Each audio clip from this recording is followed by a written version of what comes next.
Hello friends, welcome back to my channel. If this is your first time of tuning in, you are highly welcome.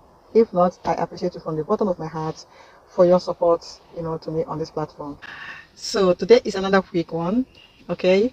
Stay on the topic of last video. If you haven't watched my last video, I will advise you to do so.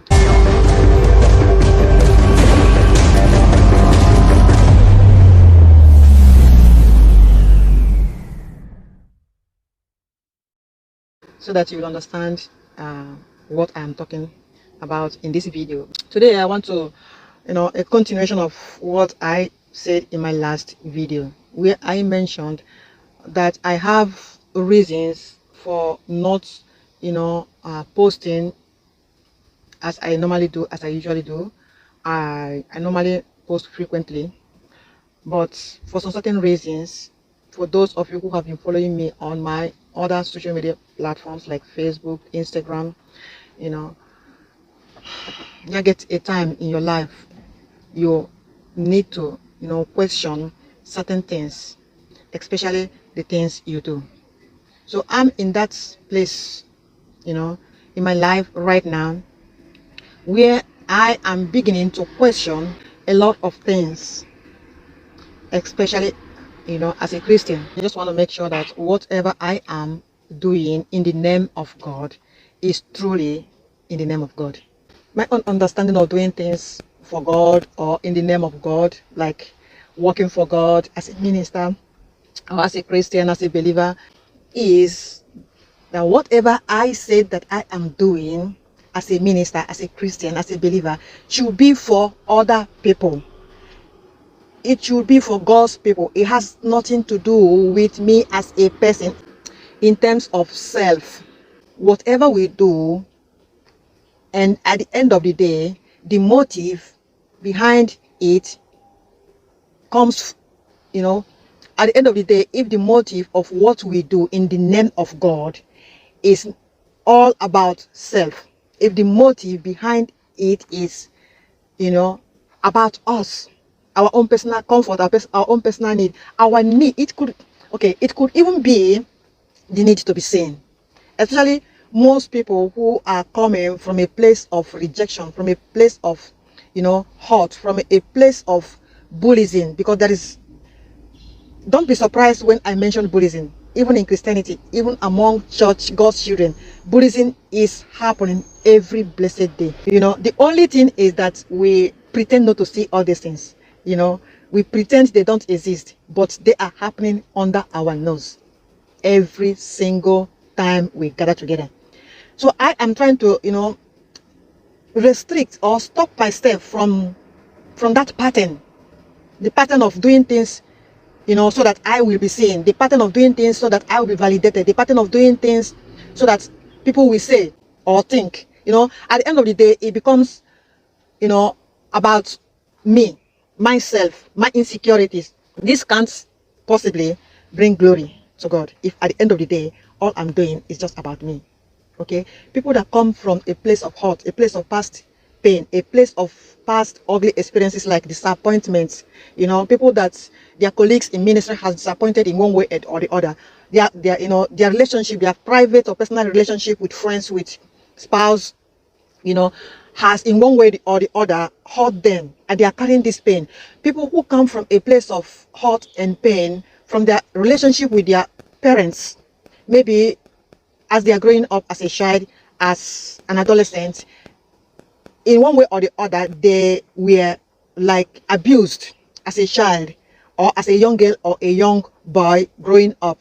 Their mother or their father or their aunties, most of us that come from African, continent, especially Nigeria, must have experienced or can relate to what I'm saying. Like, as a child, you were given out by your parents as a houseboy or a house girl to a long distant relatives, or even people that they don't know, just because somebody closer to the family recommended that person, and then you as a child, you have been taken to go and serve them as a domestic worker or even as a babysitter at a tender age, and you grew up, under a hostile, under a hostile environment. where you were being abused and maltreated. All this trauma, mental and emotional trauma, are being trapped in the subconscious. If you are in Nigeria watching this video, or maybe any other part of Africa, you may relate to what I'm saying. Okay? Or this could have happened to you. Maybe you have had this experience. And in that case, most of these emotional pains and hurts and trauma have never been addressed. They have never been recognized. They have never been accepted as a reality, as a fact. And as such, have never been treated. What am I trying to say? Most of us that are coming from these hostile experiences, I'm speaking in general, I count myself fortunate as few of those who were not sent away by their parents to go and serve as babysitter, or even to go hawking at a very tender age. Yes, because this is what happens. The only thing I can say is that at a tender age, I was sent to stay with my grandma in my hometown, because my parents did not want me to study under a Muslim culture and tradition and concepts. So they prefer that I have that Christian upbringing instead of Muslim, because my parents were in the Kano state by then, and my father works with an Italian company called Rega. So although I do go to school with Italian children, like they use the company bus to come and pick us and all those things, yet my parents, especially my mother, she was not happy for the fact that we are in the northern part of Nigeria. So I was being sent to stay with my grandma in my hometown, so that I could have that Christian upbringing. So yet I still have that trauma of not being with my mother and my father and my siblings.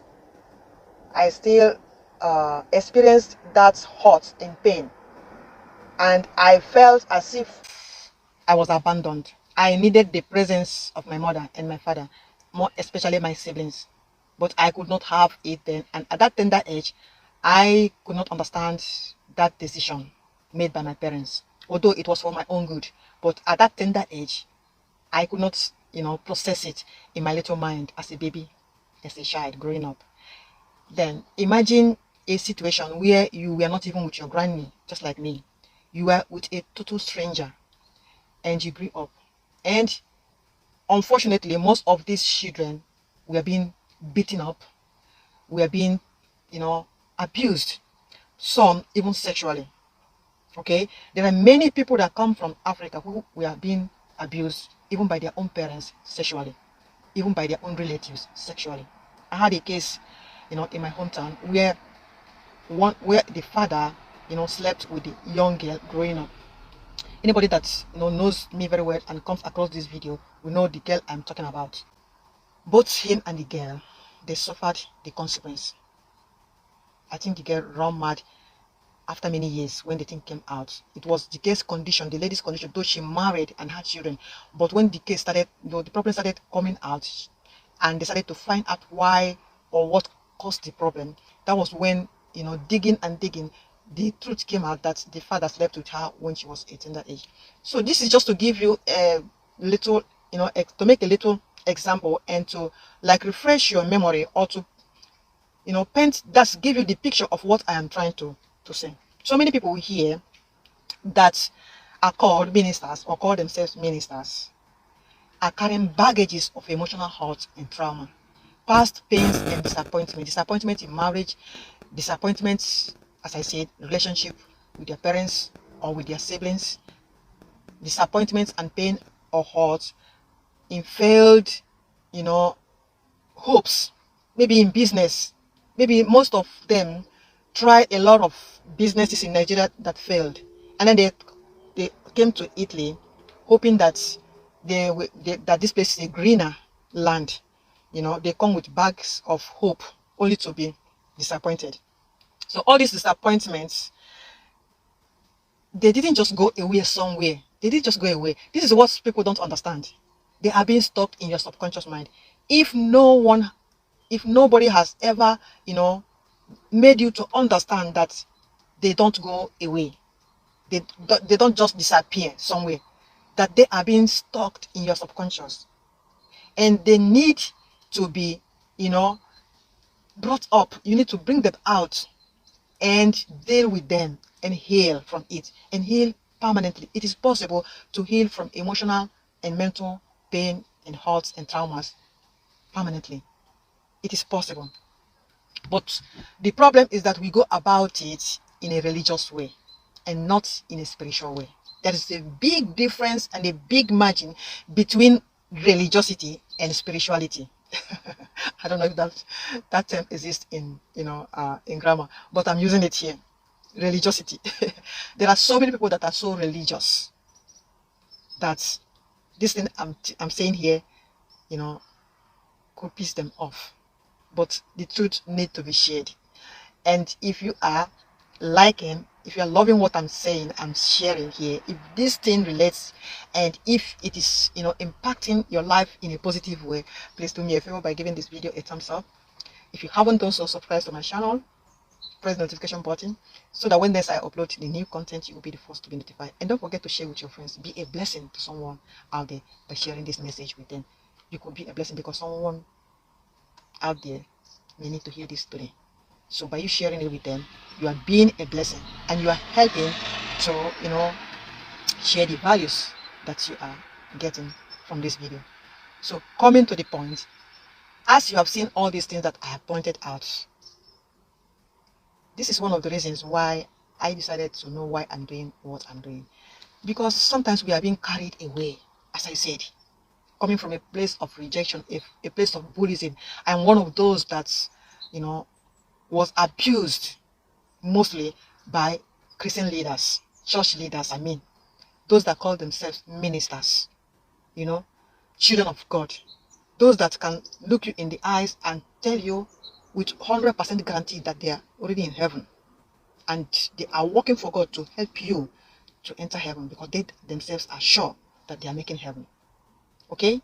So these are the people that hurt me beyond words. These are the people that bullied me in the church. And I'm not the only one. There are many people out there that experienced bullying just as I experienced among church leaders. There are many people out there that experienced rejection, that experience all kinds of abuse from church leaders. I am not the only one. There are many people out there, although few like myself will have the courage to speak out or to make this kind of video. And as you are watching this video, as I'm making this video, there are people sitting right in your church that are experiencing bullying and abuse right now in the hands of the so-called apostles, evangelists, prophets, pastors. Nothing is being said or done about it because it is easier to pretend that we don't see it than to, address it, especially openly. Abuse and bullying will never cease among Christians, among church leaders, because most of the churches are owned by these leaders, and as long as the church belongs to them, they will not take any SHIT from anybody because that's what they will call it.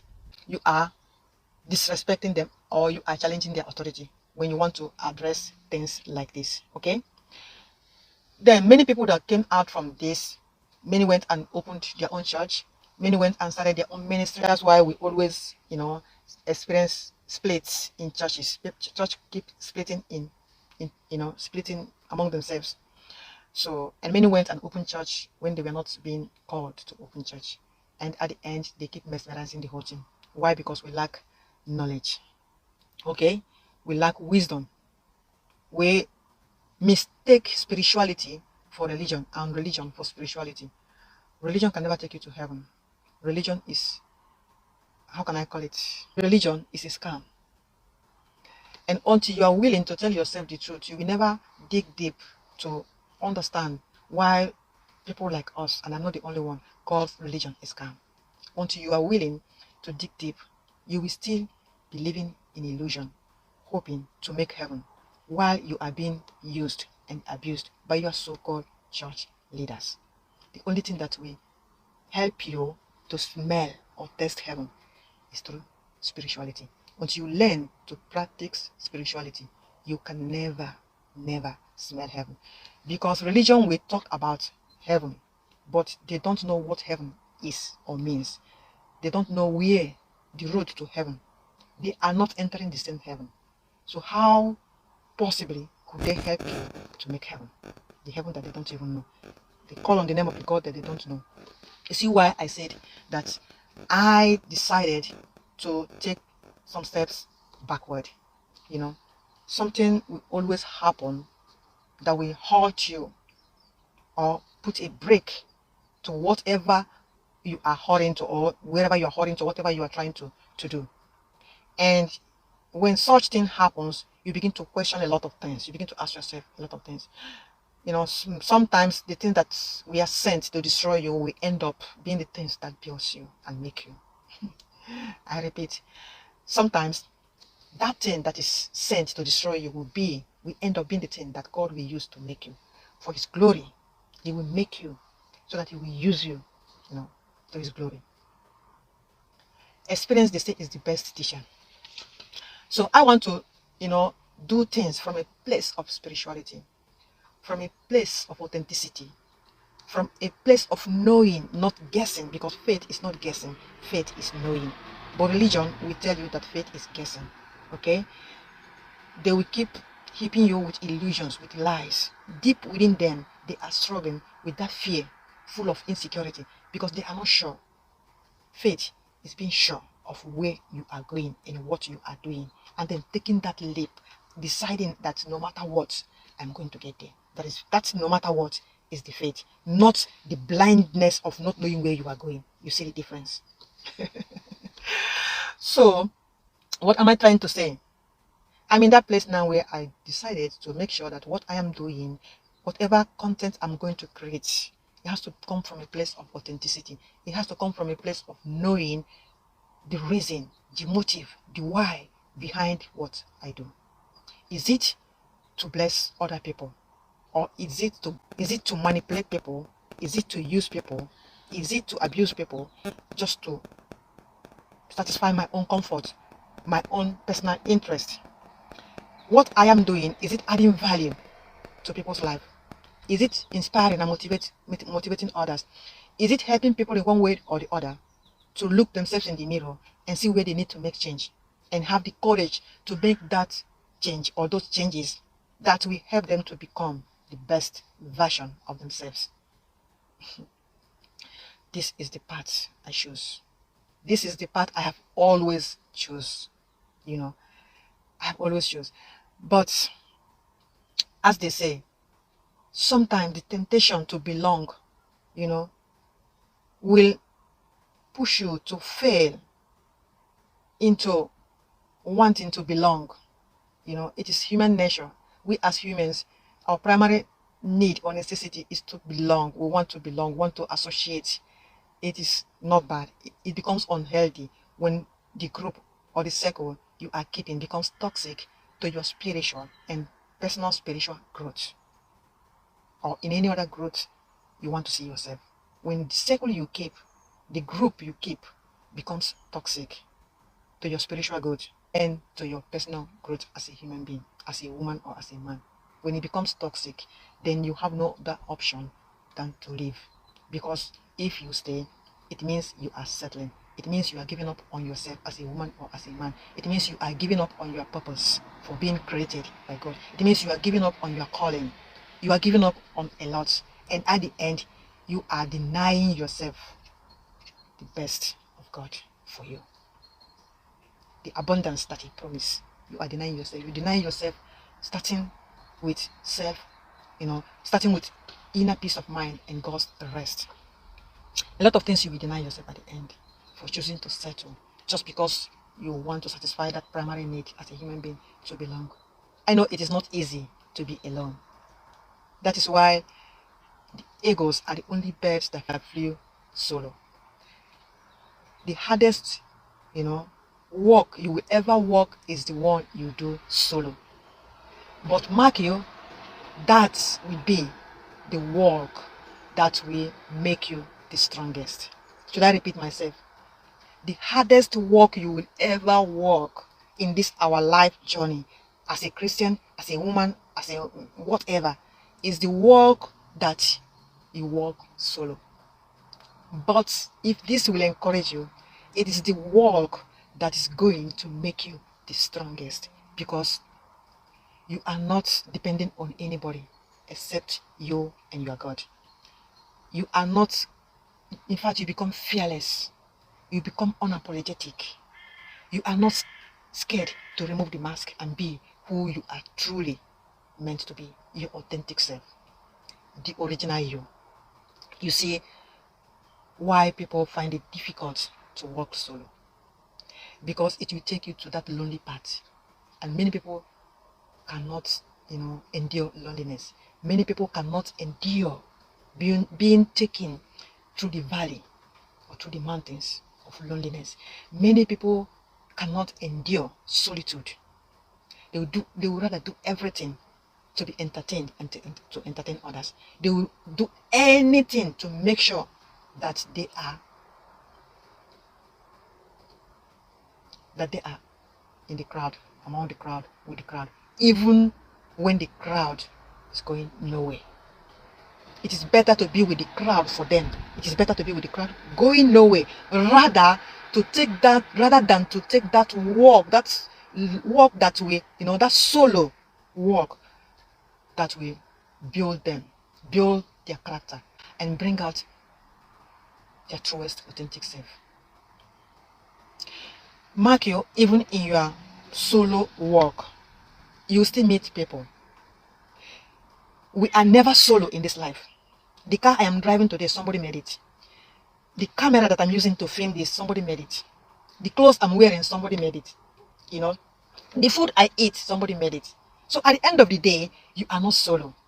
The only difference is that you walking solo means that you select your battles. You have the opportunity and the advantage to select your battles, to stay focused, to avoid distraction, to avoid wasting your energy going the wrong direction, wasting your resources going the wrong direction, entertaining the crowd and mingling with yourself with the noises that is around you. You select where to put your focus, where to put your attention. Remember, Tony Robbins says that where focus goes, energy flows. And mark you, energy is everything, and everything is energy. Without your energy, you can never accomplish anything worthwhile in this life. You need your energy. People goes after money and material things, and they starve their soul. They starve their energy. They pollute their energy. They poison their energy. And at the end of the day, they look back and they start questioning God, saying, why is all these things happening to me? I will tell you why all these things are happening to you. Where are you investing your energy? Who is feeding your spirit? Who are you listening to? Who are you taking advice from? What are your aspirations? What are your heart desires? What is your focus? Because that's what you're going to attract into your life. If you are entertaining toxic energies, you are entertaining evil men and women. If you are mingling with people who are confused, who are stuck, who don't know where they are going, but rather, instead of, confronting their demons, working on their shadows, they would rather wear masks and pretend that all is well, fooling themselves and fooling you that is following them and mingling with them, because you don't want to do the work that will set you free and set you on the right path to your purpose, to your destiny, to becoming all that God has destined you to be. You will rather be entertaining the noise than to spend time in solitude, to spend time alone, to do the hard work of working solo. And as I said, you are never solo. That is what eludes so many people. That you are not with the crowd doesn't mean you are solo. That you are not in that noisy place, with the wrong circle of people that are toxic to your system, to your energy, to your growth, to your future, does not mean that you are solo. Okay? Because you can still be with the crowd, with all the noise, yet you are lonely. while the person that is walking that solo walk is energized, is fulfilled, full of joy, full of vitality, full of peace, full of serenity, full of happiness, because of the awareness, the assurance that he or she is never alone. Jesus promised us that he will never leave us alone. There is always a reason Jesus will, from time to time, he will leave the crowd. He will leave even his disciples and walk away from all the noise and the crowd to go and recharge and energize. Imagine people who don't do these things, they always crowd. From Monday to Sunday, they are there. Even when they are not with the crowd, their phone, they have 2 phones, 3. They call, chat, and when they are not calling, when they are not chatting, they are there scrolling through all the social media platforms, looking for who to criticize, who to, abuse, who to stalk, a lot of things. So until you come to that place where you sit down and ask yourself, what is my motive? Because that is what God will judge at the end of the day. It is not what people see you doing. What God will judge is not what you do, on the altar on Sundays. It is not what you do or what you post on your social media platforms or what people see you do from time to time. What God will judge is the motive behind what you do. And that is what God is going to bless. It's the motive. Are you doing it for self? Because anything you do on self and for self, through self, will perish, because self is perishable. But whatever you do in the spirit, through the spirit, for the spirit, to help other humans grow as a human being, that is what God is going to bless. And this type of work is a work that is unperishable. It's a work that endures time and trial. It's a work that can, survive the heat of the furnace of fire. It's a kind of work that is unforgettable, that whomever comes across you will never, never forget you. That is the work that God blesses. That is the work that God will protect. We do everything to protect. And whoever that is embodying this knowledge, this truth, God protects, because it's a treasure in God's hands. And these are the people that God is looking at this, in this end time. These are the vessels that God is looking. Those that are authentic. Those that will go out and do the so-called work of God from the heart and not from logic. Those that were able to do the work on themselves. Heal from their past wound, from past bullying, from past rejection, from past abandonment, from parents, from childhood childhood emotional and mental traumas. Because until you have healed yourself, you cannot be a channel of blessing to others. It will be blocking. There will be a blockage in the channel. Blessing will not pass through you. You become toxic to whomever comes closer to you. Because all you see is self. Material things that are perishable, that are here today, tomorrow they are gone. May that not be your portion. You see. So, yes, I wanted to dwell more on this topic because, as I said, doing soul searching and taking time from time to time to do reflection, has helped me a lot in my personal journey, towards spiritual growth, towards enlightenment, towards becoming aware. Because at the end of the day, if we do all we do and we fail to see the truth, to see the light that will lead us out, from this dark world, then all our doing will be in vain. Because we have done all these things, and at the end, we are lost as a human being. If all you do is all that I mentioned, about self, about your own personal comfort, the motives are wrong, the motives, are bad, you end up becoming toxic, not only to other people that come across you, that mingle with you, but you become toxic to your own soul. At the end of it all, you will lose yourself as a human being. You will be lost. You will be lost. Many people have not found themselves, but they want to help others find themselves. Is that possible? Many people have not healed from their traumas, and hurts, in past pains and disappointments, yet they lay hands on you and they pray over you and you say amen. You see why you don't know what is happening to you. You keep praying and you don't get breakthrough. It is not because your sin is the worst. It is because your spirit and your energy is polluted. You cannot be entertaining negative energy and you expect positive things to flow in. Like attracts like. What you entertain is what you are going to attract. That is the universal law and principles, and there's nothing that can change it. That is why after all the praying and fasting, nothing changes. Nothing significant changes. There's no significant positive results in breakthroughs. It is not that God's hands is short, that he cannot save us. It is not because our sins are the worst. God blesses. God's blessings.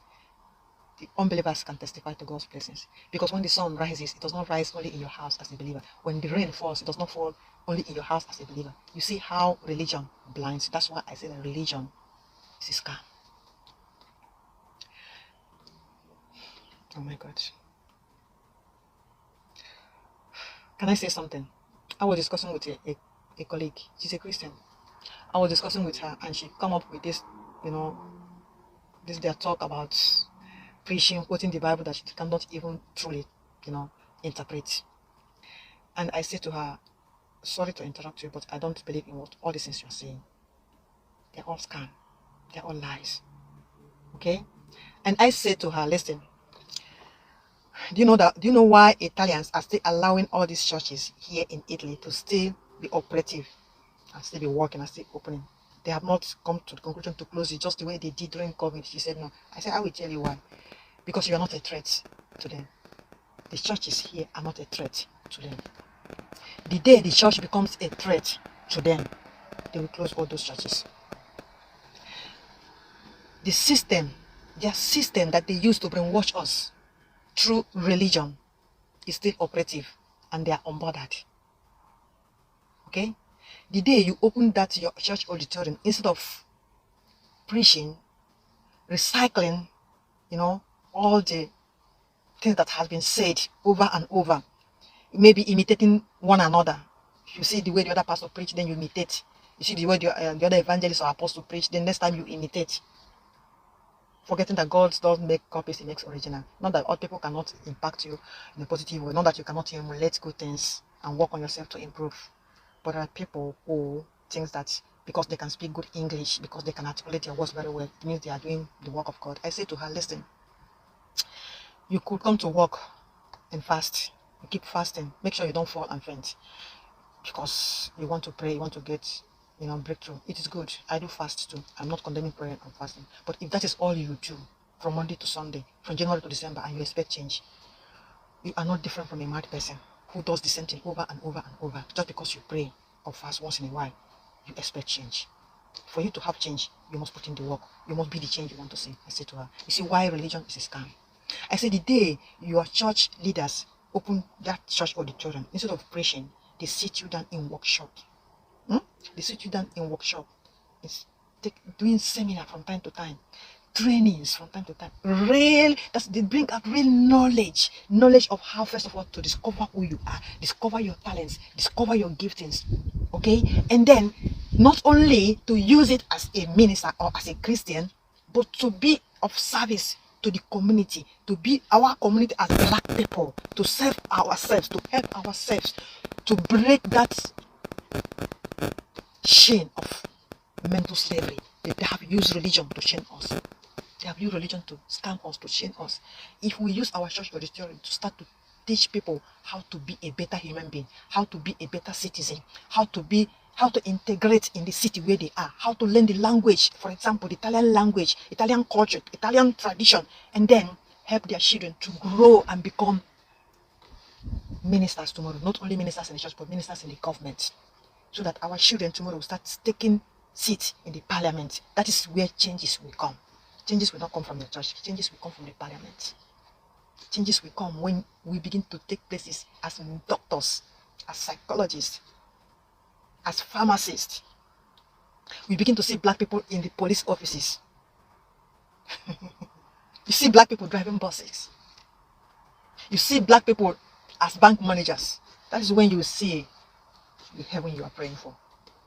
The Bible says, my people perish for lack of knowledge.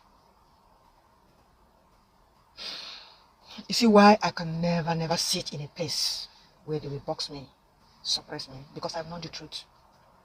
Not because I don't want to serve or worship with them. They will not allow me because the church belongs to them. They will want to force me to go and open my own church just like they did to other people, because they don't want to sit in the house. They don't want to walk solo. They don't want to wait on God and see things and grow first before you want to, they want to show. They ended up showing so that people will not say they are sitting in the house. They don't attend church. They don't belong to any church. And the cycle and the pattern continues in eternity. And then we sit and we ask ourselves, why is there no changes? Why is there no, positive results? Year after year. We are not even becoming the same, we are becoming worse and worse.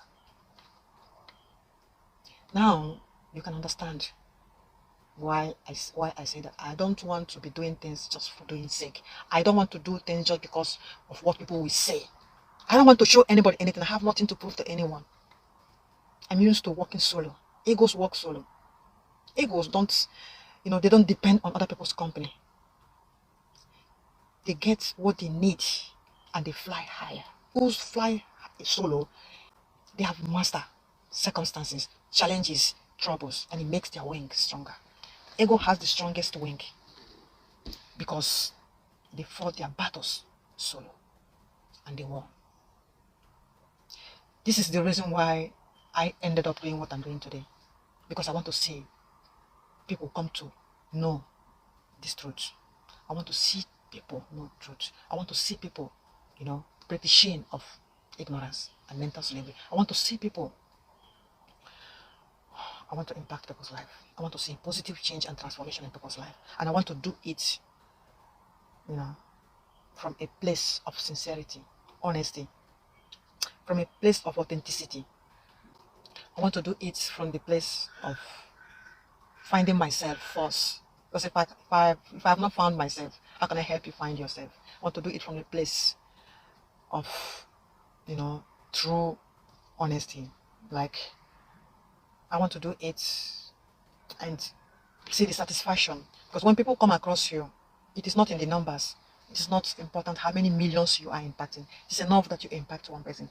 Listen, if I can impact just one person, if just one person will see my lifestyle, my school of thoughts, my pattern of thoughts, the way I do things, if just one person will come across my work through my videos, through my write-ups, through my books, and that person is impacted in a positive way, and that person's life is transformed in a positive way, and that person works on becoming the best version of themselves, that is my greatest satisfaction. I'm a winner because I've won a soul. I've won that soul out of religious, crap. I've won that soul out of religious trap, and I've set that soul on the right path to destiny, to salvation, to heaven. I hope you are blessed. I have a lot to say, but I promised to make this video short, but I'm sorry, it has taken more than I wanted.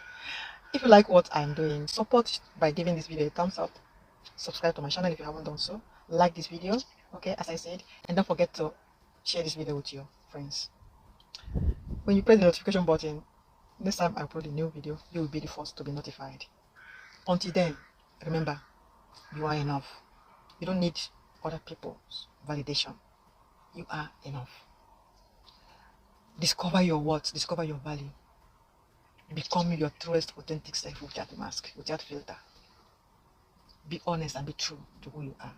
And God will meet you right where you are. And He will take you from there and He will walk you where He wants you to be, not where others want you to be. And don't fear about walking lonely, walking solo. You will never be lonely. You will never be alone. God will meet you at every junction, at every season, at every point of your journey in this lifetime. You will lack nothing. Okay? God will see you through. And anything and everything you will need to walk your walk, God will meet you and He will see you through. But if you want to entertain and to be entertained by the crowd, you will be missing on God's very best for you. And that will not even guarantee you of not being lonely. Because many people fear solo work because they think that working solo means you are lonely, you know. People call me, I don't even have time to respond to their call. I don't even have, people invite me out, I don't have time to go out again, because when you start to work solo, oh my God, you'll be focused. And once you are focused, you will see where you have been wasting your resources and energies in the past.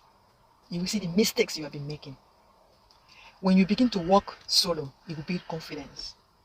That fear, because insecurity comes from a place of fear. Fear of failure, fear of not being enough, fear of not being validated, fear of being, all this comes from inferiority complex and insecurity. The root is fear. And mark your fear is the absence of faith. So you working solo, you spending time alone to find yourself, to work in building and growing yourself, to discovering everything that God wants, that God has put in you. And you learn how to maximize these potentials, because you'll be adding value to whomever comes across you. Don't worry about the monetary gain. Don't worry about the material things. They will come at the right time. But in the meantime, God will make sure that we lack nothing. Remember, His promises are true. When God promises you abundant life, He means it. You can doubt your doubt, but don't doubt God. I'm a living testimony. Until next time, see you. Stay blessed, stay strong, and don't forget, you are more than enough. Bye.